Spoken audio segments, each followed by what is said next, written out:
अस्सलाम वालेकुम, welcome to my channel जायका निराला। आज की इस वीडियो में हम आपके साथ शेयर करने वाले हैं आलू फली की मज़ेदार सी ये रेसिपी, जो कि बच्चों और बड़ों सभी को बहुत पसंद आने वाली है। तो चलें स्टार्ट करते हैं।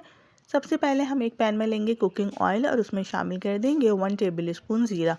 ज़ीरे को हम भगार की तरह गोल्डन ब्राउन कर लेंगे। जब ज़ीरा हमारा ब्राउन हो जाएगा तो हम इसमें 2 से 3 अदद हरी मिर्चें और 1 टेबल स्पून कटा हुआ लहसुन शामिल कर देंगे। हरी मिर्चों को और लहसुन को भी गोल्डन ब्राउन करेंगे। अब हम इसमें शामिल कर देंगे टमाटर। 4 अदद टमाटरों को हमने कट कर लिया है। टमाटरों को हम अच्छे से गलाएंगे। जब टमाटर हमारे गल जाएंगे तो हमने इसे कुचल लेना है, खड़े खड़े टमाटर नज़र ना आए। अब हम इसमें शामिल कर देंगे नमक।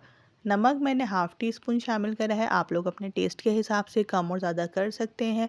हाफ़ टी स्पून इसमें हल्दी पाउडर जाएगा। 1 टीस्पून इसमें हम कुटी हुई लाल मिर्चों का शामिल करेंगे। अगर आप लोगों ने मेरा चैनल अभी तक सब्सक्राइब नहीं किया है तो काइंडली चैनल को सब्सक्राइब कर दीजिए। साइड में बेल का आइकॉन होगा, उसको ज़रूर प्रेस कर दीजिएगा। मसालों की और टमाटर की अच्छे से भुनाई कर लेंगे और टमाटरों को हमने कुचल लेना है। इसके बाद अब हम इसमें शामिल कर देंगे फली। ये मोंगरे की फली है, इसे ग्रीन बीन्स भी कहते हैं। ये इस तरह से इसे हम कट कर लेंगे। आधा किलो हमने ग्रीन बीन्स लिए हैं, इसे हम टमाटर में शामिल कर देंगे।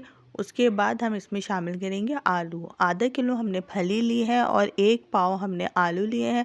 आलू को हमने फ्रेंच फ्राइज़ के शेप में कट कर लेना है। थोड़ा मोटा शेप रखा है हमने फ्रेंच फ्राइज़ से इसका। अब इसको मिक्स करेंगे, थोड़ा सा इसमें पानी शामिल करेंगे और इसे कवर कर पकने के लिए रख देंगे मीडियम टू लो फ्लेम पर।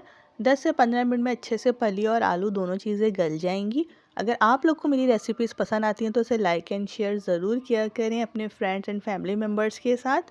हमारी आलू फली की सब्ज़ी अब रेडी है। आलू भी अच्छे से गल गए थे और फलियाँ तो जल्दी गल ही जाती हैं। अब हम इसमें लेमन जूस शामिल करेंगे। एक हमने बड़े साइज़ का नींबू लिया है और उसका जूस हम इसमें शामिल कर देंगे, अच्छे से मिक्स करेंगे और हमारी आलू फली की सब्ज़ी अब ये रेडी है। आप लोग इसे चपाती के साथ या फिर नान के साथ सर्व कीजिए। बहुत ही मज़ेदार सी आलू फली की सब्ज़ी तैयार होती है। बच्चे बड़े सभी बहुत शौक़ से और मज़े लेकर इसे खाएंगे। इस रेसिपी से आप लोग ज़रूर ट्राई कीजिएगा और मुझे कमेंट बॉक्स में ज़रूर बताइएगा कि ये रेसिपी आप लोगों को कैसी लगी। अपना ख्याल रखिएगा, दुआओं में याद रखिएगा। अल्लाह हाफ़िज़।